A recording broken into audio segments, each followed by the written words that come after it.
आम लोगों के गली मोहल्ले के मसले, उनके लॉ एंड ऑर्डर के मसले, उस पर तवज्जो दे सके। तो उसके लिए सूबे बनाए जाते हैं, सब नेशनल एंटिटीज़ बनाई जाती हैं।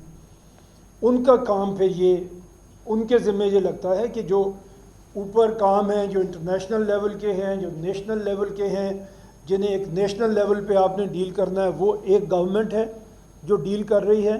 और नीचे उसने सब नेशनल एंटिटीज़ बना दी हैं जो आपके मसाइल को, हमारे मसाइल को देख रही हैं, जो लॉ एंड ऑर्डर को देख रही हैं, जो सफाई को देख रही हैं, जो इंफ्रास्ट्रक्चर को देख रही हैं, जो इंसाफ के निज़ाम को देख रही हैं। हर वो चीज़ जो डायरेक्टली हमें अफेक्ट करती है, वो ये सब नेशनल एंटिटीज़ जो हैं, ये इनकी ज़िम्मेदारी है, ये देखते हैं। उनमें से कुछ ने लोकल गवर्नमेंट्स बना दी हैं जो डायरेक्टली हमारे गली मोहल्ले के मसलों को देखती हैं।